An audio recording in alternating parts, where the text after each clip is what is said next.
कहाँ जा रही हो? सच दस के प्रातःकाल से आज बहुत विमान यहाँ से निकल पड़ते। तुम्हारा आज फिर उस देवांगना ने बताया तुम्हारे पिता के घर में यज्ञ हो रहा है, तुम्हें मालूम ही नहीं? छीने लगा। माँ ने कहा नहीं नहीं मालूम तो मुझे है, लेकिन देर बाद मैं भी आऊंगी भगवान भोलेनाथ के साथ। माँ ने मना तो नहीं किया कि मालूम नहीं, बोला हाँ बोले भोले शंकर के साथ कुछ समय के बाद मैं आती हूँ।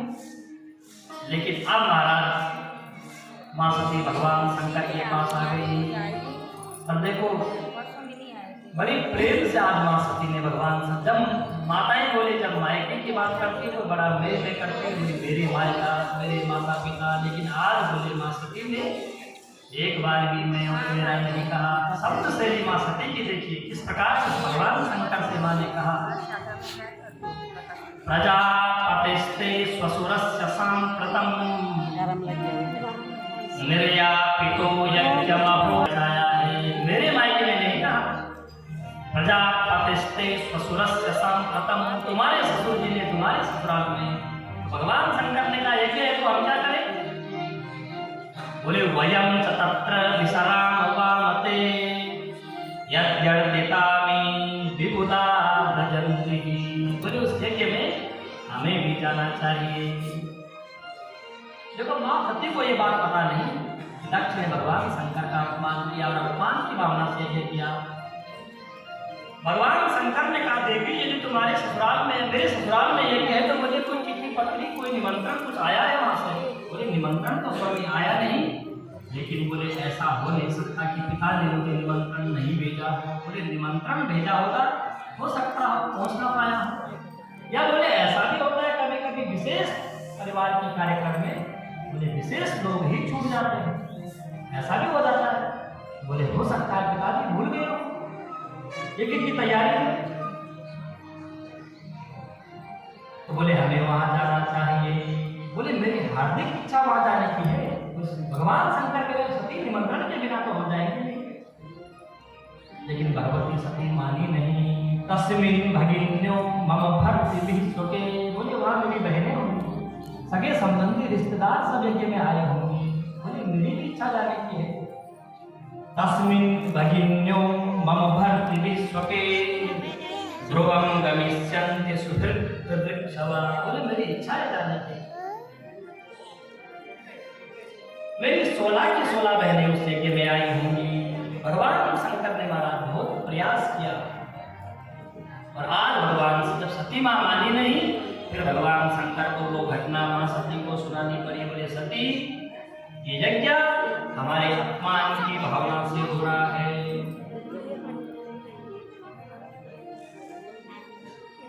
और बोले देवी देखो तुम्हारे पिता के स्वागत में उस दिन मैं तनिक खड़ा नहीं हुआ, तुम्हारे पिता ने मुझे न जाने कितने अपशब्द कह दिए। बोले मैं अपने अपमान का गुण ही गया, लेकिन बोले तुम मेरा अपमान सहन नहीं कर पाओगी। बोले वहां मेरा अपमान होगा, तुम्हारा अपमान उस यज्ञ में होगा, तो यज्ञ ही अपमान की भावना से हो रहा है। बोले सती मैं तो अपने अपमान का घूट पी गया, लेकिन तुम मेरा अपमान सहन नहीं कर पाओगी। क्योंकि बोले शास्त्र कहते हैं हरि हरि निंदा सुनहि जो काना, सुनहि जो काना, हरि हरि निंदा सुनहि जो काना। सती उस यज्ञ में मेरा अपमान होगा। और शास्त्र भी कहते हैं बोले स्वामी की निंदा जो स्त्री सुनती है, भगवान की निंदा जो भक्त श्रवण करता है, बोले वो घात के समान उसे पाप लगता है। भगवान की निंदा बोले कभी श्रवण नहीं करनी चाहिए। तो बोले सती तुम भी मेरी निंदा सहन नहीं कर पाओगे। और बोले तो ऐसे यज्ञ में जाना भी नहीं चाहिए जहाँ हम गए किसी के घर में, हमें देखा कि बोले कोई पसंद न हो, किसी ने मुंह फेर लिया हो, हमें देखा कि उसे कष्ट हो रहा हो, बोले ऐसे घर में बोले सोना भी इतना बरसता हो, बोले ऐसे घर में जाना नहीं चाहिए। आप ही हर से नहीं नैनन नहीं स्नेहा, तुलसी कहाँ न जाई चाहे कंचन बरसे। चाहे बोले उस घर में स्वर्ण की भी बरसात क्यों नहीं हो रही हो, कि आपको देख करके वे प्रसन्न नहीं हो रहा है, आपको देख करके उसे कष्ट हो रहा है, बोले इसे घर में जाना नहीं चाहिए। विविध वाहन के द्वारा भगवान शंकर ने मां सती को समझाया, और जब सती नहीं मानी तो बोले भगवान शंकर ने भी जब घटना देखी कि बलवती दिख रही है, सती मान नहीं रही, भगवान शंकर ने भी राम जी का ध्यान किया, इष्ट का ध्यान किया, और बोले सब कुछ राम जी के भरोसे छोड़ दिया। भगवान शंकर ने फिर ना हाँ करा और ना ही ना करा। पहले महाराज प्रारब्ध को मिटाने के लिए हर संभव प्रयास करना चाहिए, और जब कुछ निष्कर्ष न निकले तो बोले फिर भगवान के भरोसे छोड़ देना चाहिए। भगवान शंकर ने यही किया। जब सती मां मानी गई फिर भगवान शंकर शांत हो गए। होई सोई जो राम रचीला,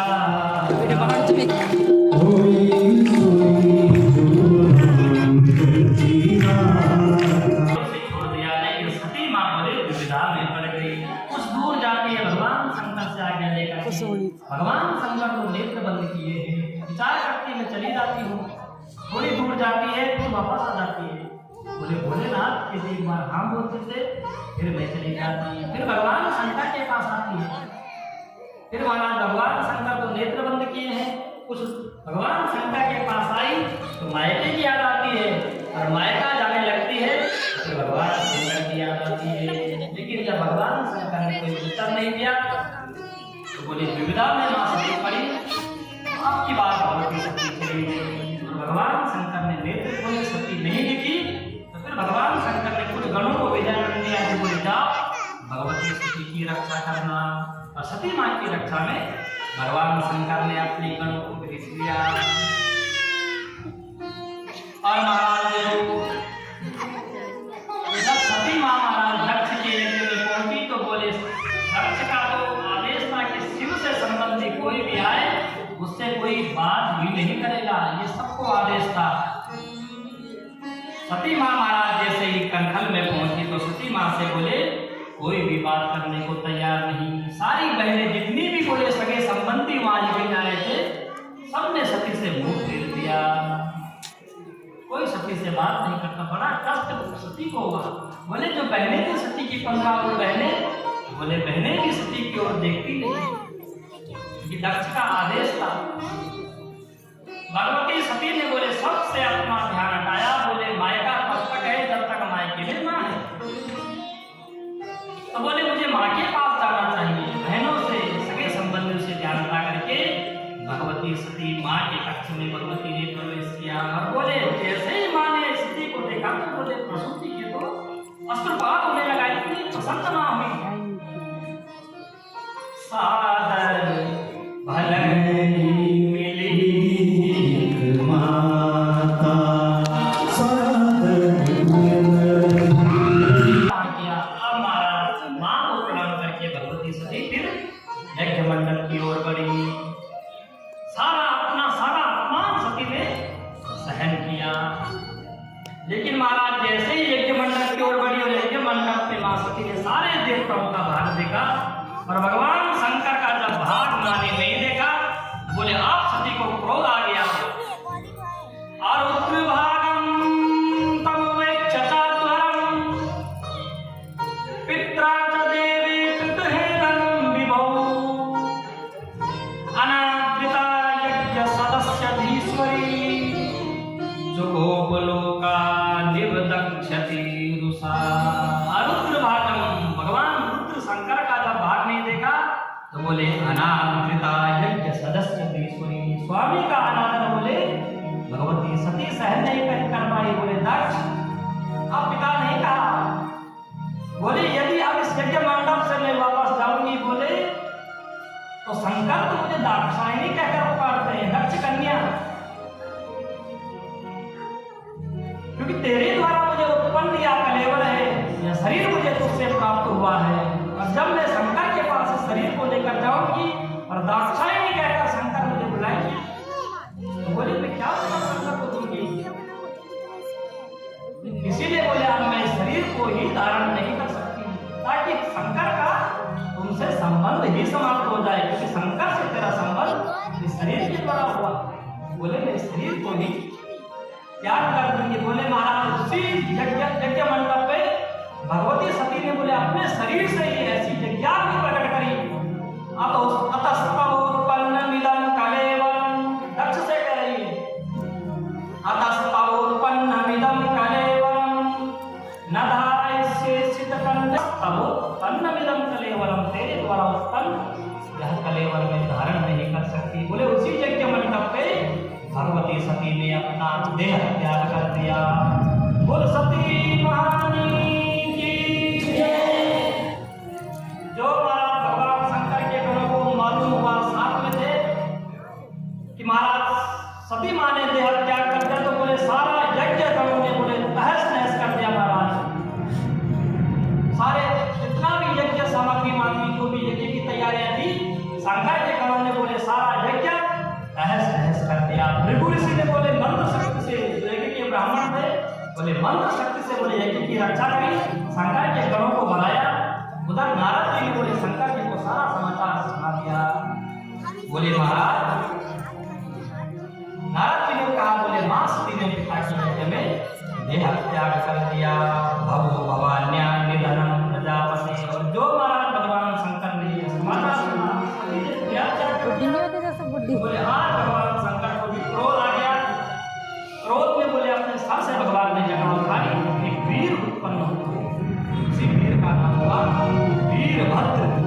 बोले वीरभद्र भगवान की जय। आज्ञा करी शंकर जी ने वीरभद्र को, बोले जाओ दक्षम संयज्ञम जय, दक्ष को यज्ञ के साथ समाप्त कर दो। गए महाराज गणों के साथ में वीरभद्र, पूरे महाराज यज्ञ को बोले तहस नहस भगवान शंकर के गणों ने किया। और बोले जो मुख्य मुख्य गण थे, मुख्य मुख्य देवताओं को पकड़ लिया। भृगुम पवंद मणिमान वीरभद्र प्रजापति चंडेशं तो गणम देवम भगम नंदीश्वरो। मणिमान नाम का जो गण था, बोले उसने भृगु ऋषि को पकड़ लिया महाराज। अब बोले वीरभद्र ने दक्ष प्रजापति को पकड़ लिया। चंडीश नाम का भगवान का गण था, बोले उसने पुखा नाम के देवता को पकड़ लिया। अब बोले नंदीश्वरम भगम, नंदीश्वर ने भग देवता को पकड़ लिया। और बोले महाराज सबका अंग, जो महाराज बहुत ज्यादा मुस्कुरा रहा था, बोले उसके दांत तोड़ दिए। जो दाढ़ी पर हाथ फेर रहा था, भगवान शंकर को दक्ष अपशब्द कह रहा था, तो नंदी ने सब बताया, बोले उसकी दाढ़ी उखाड़ दी, किसी को वेदांती कर दिया। और अंत में बोले वीरभद्र ने दक्ष का जो सर था, बोले सर को धड़ से अलग करके यज्ञ कुंड में स्वाहा कर दिया। सारा महाराज यज्ञ सहस बहस करके गण को चले गए। लेकिन बोले महाराज के सारे देवता महाराज, जिनका अंग भंग सब हो गया था, ब्रह्मा जी की शरण में सब गए। बोले भगवान रक्षा करो। बोले कैसे रहेंगे, दांत सब तोड़ दिए, किसी की दाढ़ी तोड़ दी, किसी के हाथ तोड़ दिए, किसी के पैर तोड़ दिए। तो ब्रह्मा जी ने कहा भाई देखो देवताओं, तुम तो बड़े स्वार्थी हो। बोले जो यज्ञ अपमान की भावना से हो रहा था, यज्ञ कभी अपमान की भावना से नहीं, कल्याण की भावना से यज्ञ होते, जगत कल्याण की भावना से। बोले उस यज्ञ में हमें भी निमंत्रण था, ब्रह्मा जी कह रहे हैं।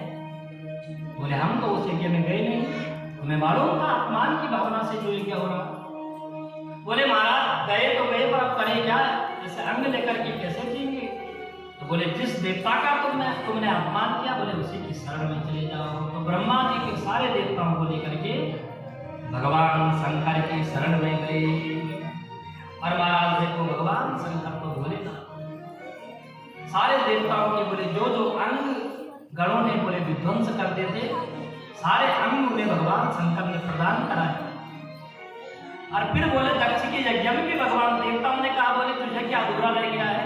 बोले भोलेनाथ आप चलिए उस यज्ञ को भी पूर्ण कराइए। तो फिर भगवान शंकर दक्ष के यज्ञ में आए हैं।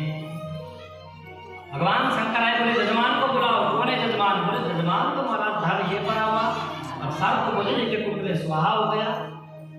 तब महाराज भगवान शंकर ने बोले यज्ञ पशु जो बकरी थी, बकरा था यज्ञ का पशु बलि, उसका सर महाराज बोले दक्ष के सर पर जोड़ा। और महाराज फिर दक्ष को भी भगवान शंकर ने जीवित करा। अब महाराज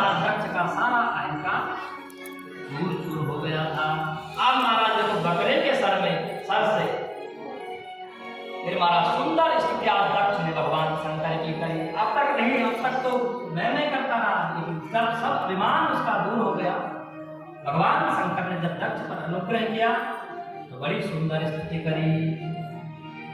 भूयाम अनुग्रह अहो भवतो कृतो में, दक्ष कह रहा भगवान शंकर को, दंडस्त्वया मैत्रितो